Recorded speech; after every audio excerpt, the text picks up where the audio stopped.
नमस्कार दोस्तों, OCN network में आपका स्वागत है। मैं हूं ओमकार चौधरी।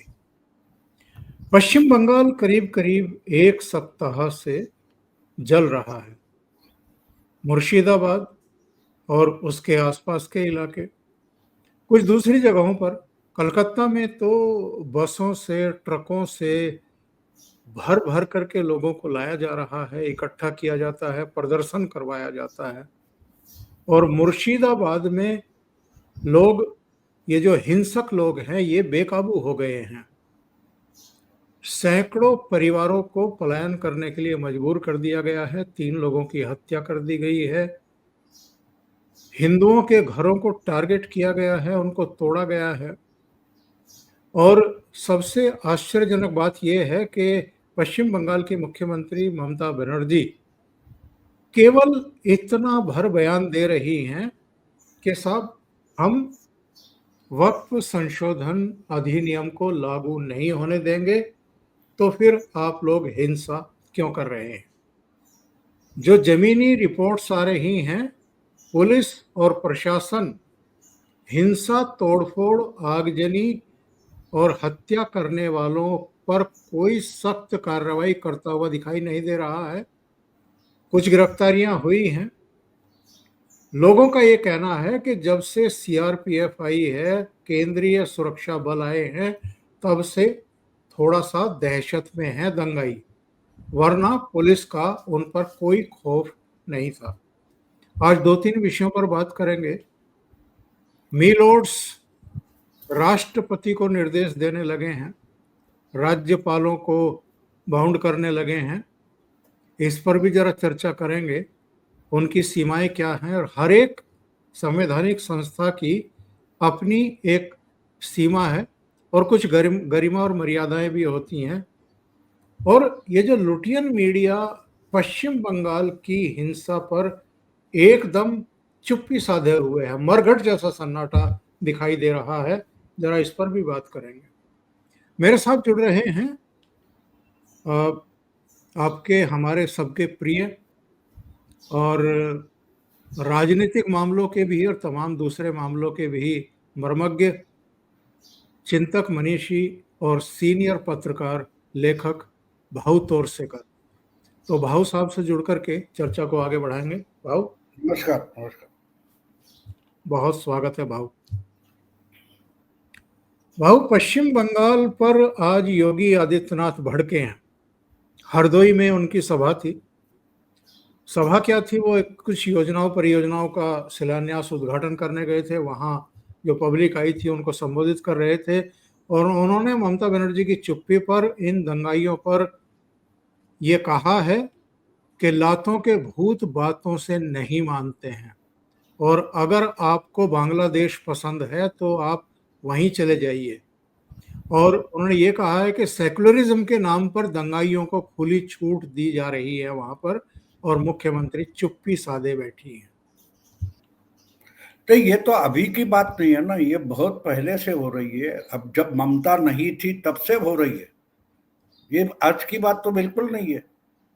आपको याद होगा कि जब ममता दीदी कांग्रेस में थी, फिर उन्होंने अलग होकर तृणमूल कांग्रेस बनाई, तो बंगाल में लेफ्ट फ्रंट की गवर्नमेंट हुआ करती थी।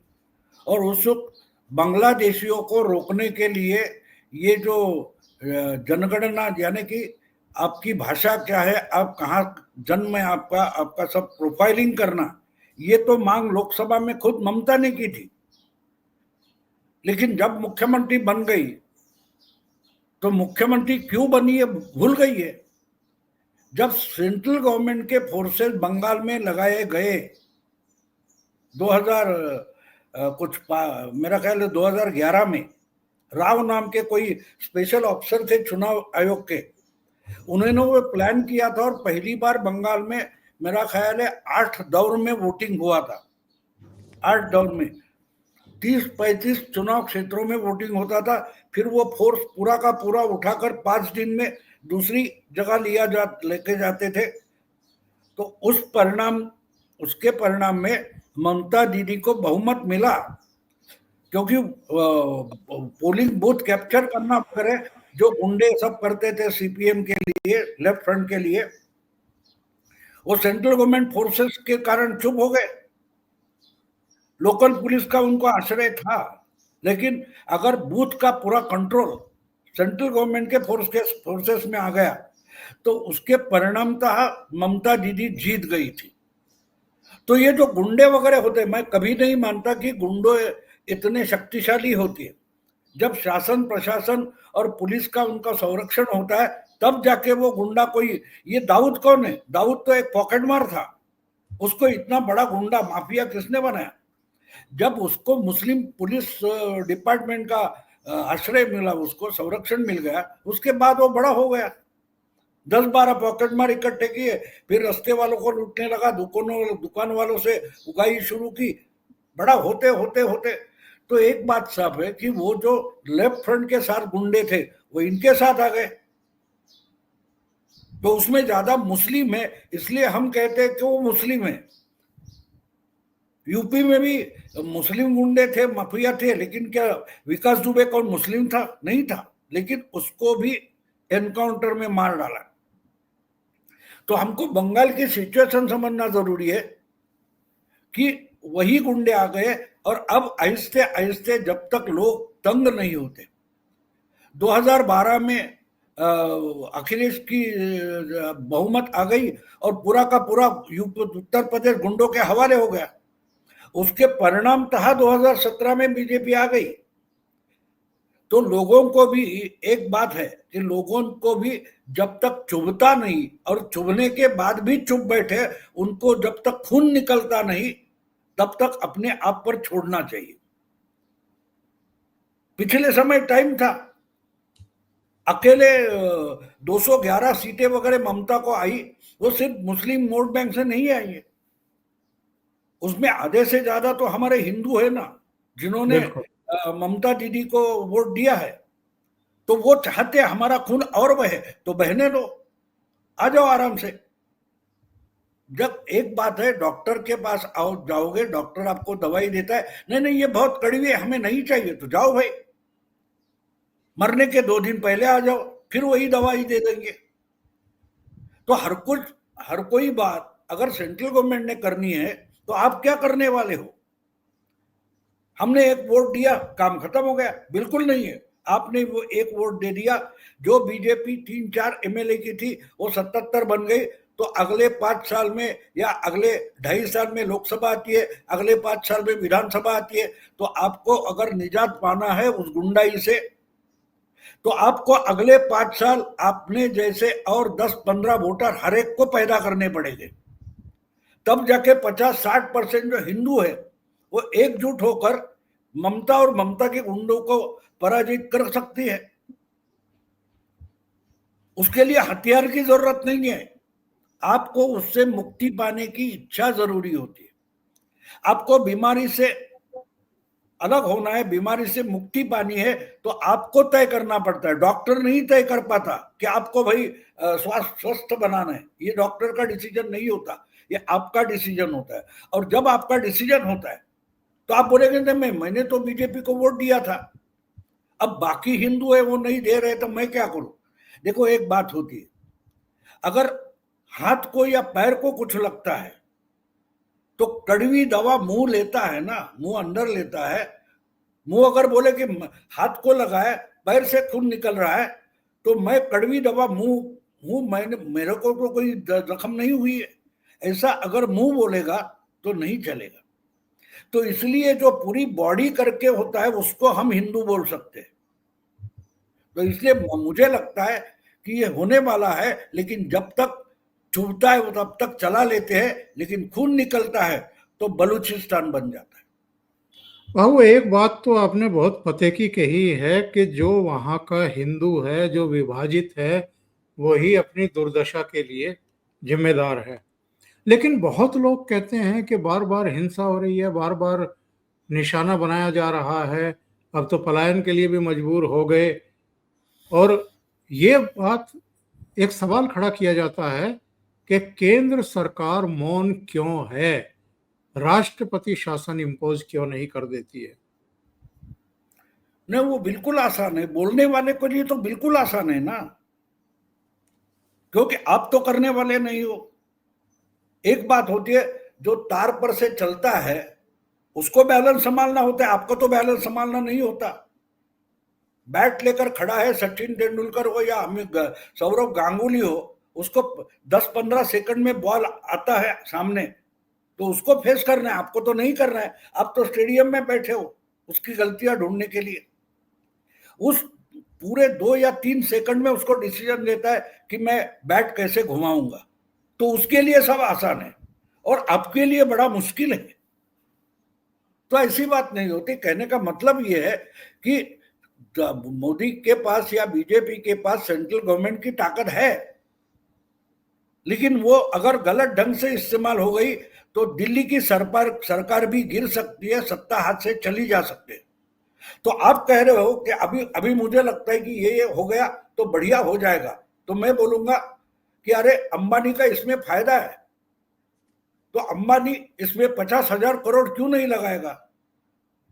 डूबेगा तो किसका डूबने वाला है? अंबानी का डूबने वाला है, आपका तो डूबने वाला नहीं है। अब मुकेश का ही भाई अनिल था, वो ऐसे जो कोई है अमर सिंह उनके पीछे दौड़ता रहा, यहाँ बिजली का प्रोजेक्ट लगा दिया, उधर किया, बैंक से लोन लिया, फिर दिवालिया हो गया। जो उसको हवा में चने के झाड़ पर चढ़ाने वाले थे वो तो अनिल अंबानी को बचाने नहीं आए। तो ये समझना जरूरी होता है। आपके लिए सब कुछ आसान है, आपके हाथ में हथियार है, बंदूक क्यों नहीं चलाते? आपको वो शोले फिल्म की एक एक सीन है, याद है कि वो गब्बर के लोग आते हैं, ये है, और बंदूक ठाकुर के सामने पड़ी है तो वो भाग जाते हैं। उसके बाद जब तो धीरू, जय और वीरू, अमिताभ और धर्मेंद्र बोलते रहे तेरे सामने बंदूक पड़ी थी, तूने उठाई क्यों नहीं, तू रोक सकता था उनको। तो जब वो हाथ छोड़ देता है, शाल छोड़ देता है, तो उसके दोनों हाथ कटे हुए हैं। तो जो आपको दिखाई दे रहा है वो शाल दिखाई दे रही है, लेकिन शाल के पीछे उसके कंधे से जुड़े हुए हाथ नहीं है। जब हम पार्लियामेंट्री डेमोक्रेसी में रहते हैं तो अधिकार होते हैं, उसके साथ कुछ जिम्मेदारियां आती है, विवेक से काम करना पड़ता है। तो लगा तो राष्ट्रपति शासन, आपको याद है राबड़ी देवी को हटाया था मोदी जी ने, अब वाजपेयी ने, क्या हुआ था?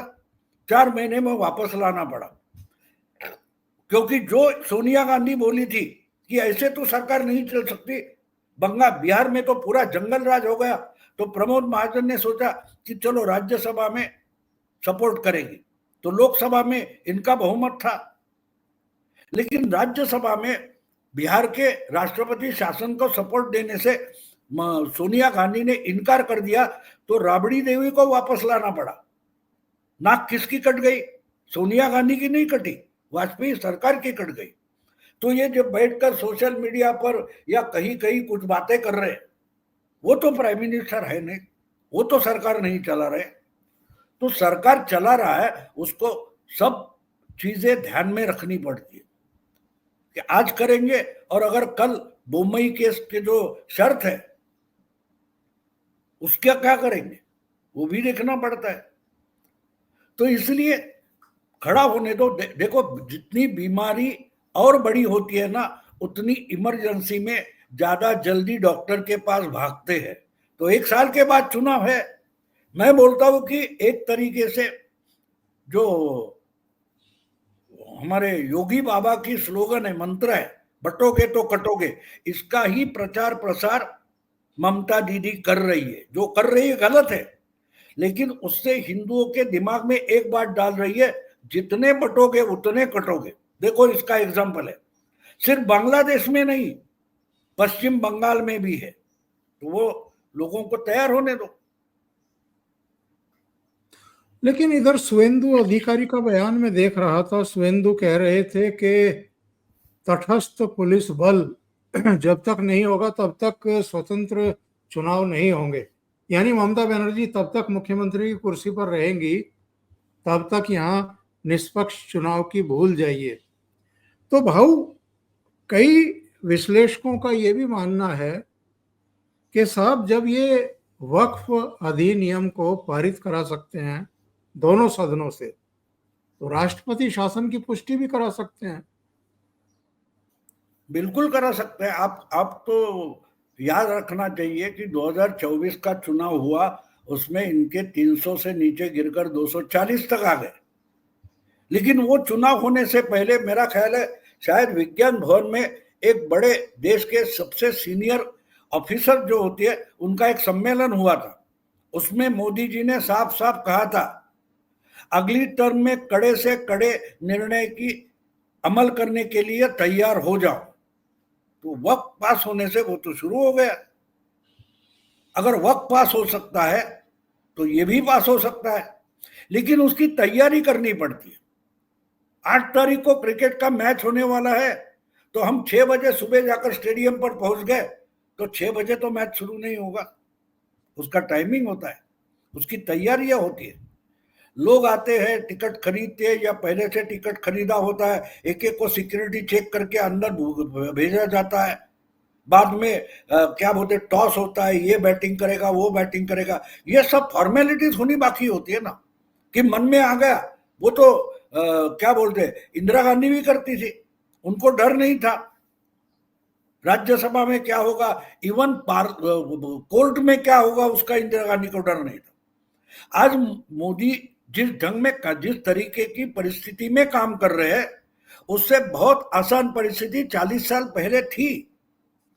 इसलिए इंदिरा जी ने पूरा संविधान लपेटकर इमरजेंसी लगा दी थी, तानाशाही लाई थी। आज वो बात तो है नहीं। जितनी छूट उनको थी वो उतनी तो आज नहीं है। तो इसलिए इंदिरा जी से या और किसी से आप मोदी की तुलना करें तो वो गलत है, वो गलत है। अब मैं आपको किसकी हाँ रॉबर्ट्स की बात बताता हूँ, जो रॉबर्ट्स ने क्या, विवियन रिचर्ड्स। तो विवियन रिचर्ड को, ये हमारा मनोज बाजपेयी है एक्टर, उससे बात हो गई तो बोल रहा आप तो दुनिया के सबसे बड़े। बोला मैं नहीं, गावस्कर सबसे बड़ा बैट्समैन है। तो बोला क्यों? तो मैंने बोला आसान बॉलर से रन बनाए। गावस्कर ने दुनिया के उस वक्त से सबसे खतरनाक बॉलर्स के सामने 10,000 से ज्यादा रन बनाए, और बिना हेलमेट के तो बने हैं, लेकिन कैसी परिस्थिति में बने हैं वो भी देखना पड़ता है। तो वो जानकार है। हम तुम आप कुछ बोले तो बात अलग है, लेकिन विवियन रिचर्ड जब गावस्कर का गुणगान करता है तो वो समझना भी जरूरी होता है। वो बताता है कि वो परिस्थिति अलग थी, मेरी परिस्थिति अलग थी। तो मोदी जिस परिस्थिति से गुजर रहा है, उस परिस्थिति से तो इंदिरा गांधी को गुजरना नहीं पड़ा था। फर्क वो होता है ना। हम देखो, हम आरक्षण क्यों देते? पीढ़ियों से अगर दलित को कुछ चांस मिला नहीं है, उनकी पीढ़ियां ही पिछड़े पिछड़े करके पिछड़ गई है, तो उनको स्पेशल क्या बोलते स्पेशल अपॉर्चुनिटी देनी पड़ती है। तो यहां हमको मोदी को स्पेशल अपॉर्चुनिटी देनी पड़ेगी, जिसको पॉलिटिकल लैंग्वेज में आरक्षण बोला जाता है, कि भाई इसके मार्क ज्यादा है लेकिन इसके कम है, फिर भी इसको अपॉर्चुनिटी देनी है। बिल्कुल वही बात मोदी सरकार के लिए लागू होती है। भाव, ये लुटियन मीडिया क्यों चुप है? बंगाल की हिंसा पर कुछ नहीं कह रहा है, एकदम खामोश। और बांग्लादेश की हिंसा पर भी ये खामोश ही था, जब वहाँ हिंदुओं पर बर्बरता हो रही थी, उनके धर्म स्थलों को तोड़ा जा रहा था, बहू बहन बेटियों की असमत पर हाथ डाले जा रहे थे। ममता दीदी के प्रति श्रद्धा व्यक्त कर रहे हैं, इसलिए चुप्पी साधे बैठे हैं। और कहीं हाथरस में या कहीं उत्तर प्रदेश में या बीजेपी रूल्ड स्टेट में कोई छोटी मोटी घटना भी हो जाए, तो कोई लिंचिंग हो जाए तो उस पर आसमान सिर पर उठा लेते हैं।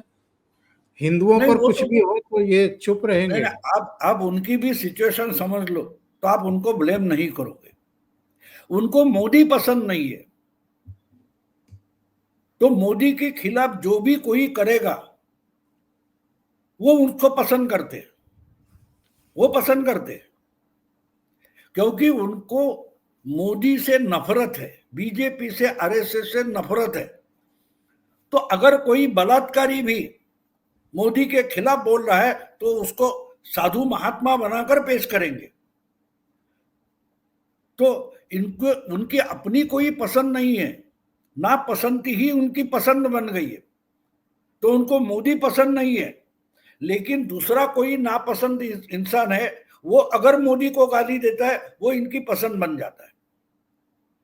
तो इसलिए मणिपुर के बारे में चिल्ला रहे थे, लेकिन बंगाल के बारे में चुप है, बांग्लादेश के बारे में चुप है। आप भूल गए हो तो पिछला पश्चिम बंगाल का जो चुनाव हो गया था, उसके बाद भी कम से कम 5,000 हिंदू परिवारों को भागकर असम जाना पड़ा था, तब भी ये लोग नहीं बोले थे।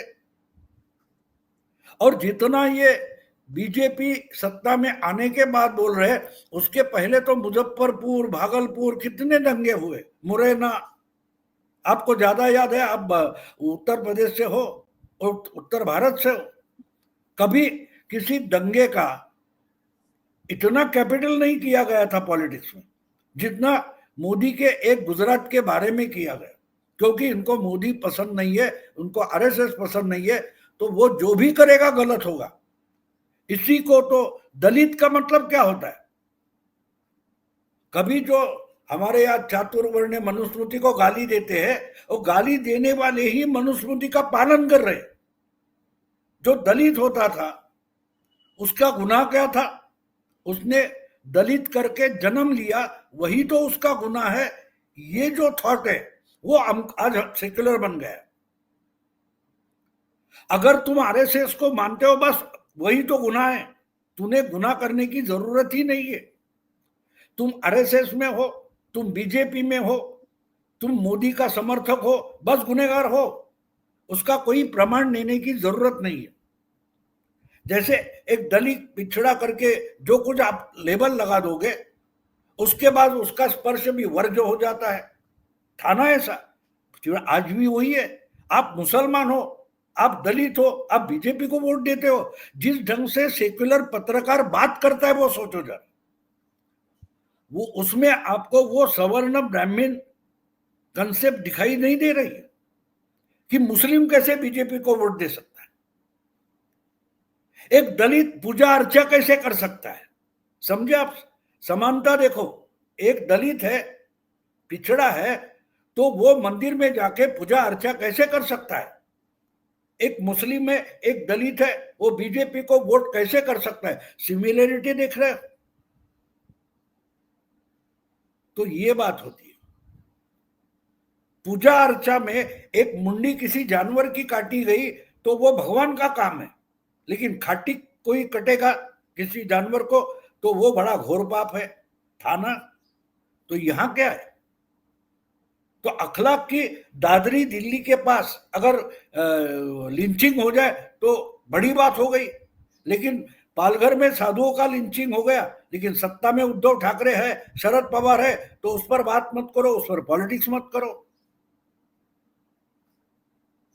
तो यही तो जो मनुस्मृति को गाली दे रहे हैं सेक्युलर बन के, वही तो असली मनुस्मृति का पालन कर रहे, रूप बदल कर। इसलिए मैं बार बार आपसे भी बात किया कि ये सब मायावी राक्षस है।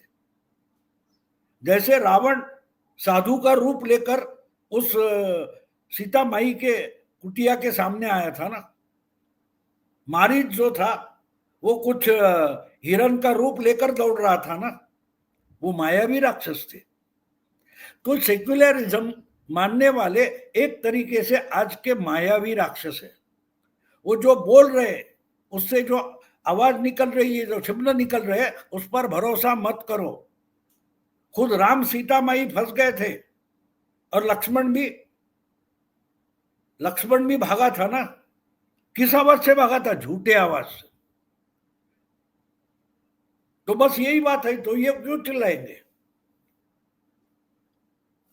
और भाऊ, चलते चलते जरा मी लॉर्ड्स पर बात कर लें। ये हो क्या रहा है? मी लॉर्ड्स तो राष्ट्रपति को भी अब निर्देश देने लगे हैं और वो कह रहे हैं कि पॉकेट वीटो का राइट किसी को भी नहीं है, राष्ट्रपति को भी नहीं है। अतीत में तो 10-10, 12-12 साल तक राष्ट्रपति भवन में निर्णय लटके पड़े रहे। तब भी सुप्रीम कोर्ट था, तब भी मिलोर्ड्स थे, तब भी बेंच ये काम करती थी।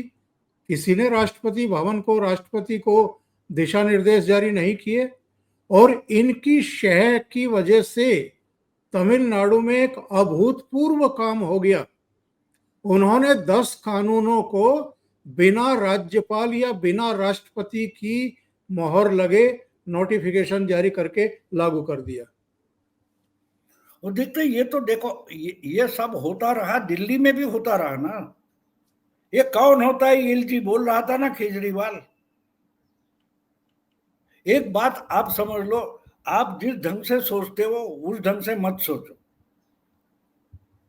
10 साल दिल्ली वालों ने हिंदू बहुत संघ के होकर भी केजरीवाल को झेला है,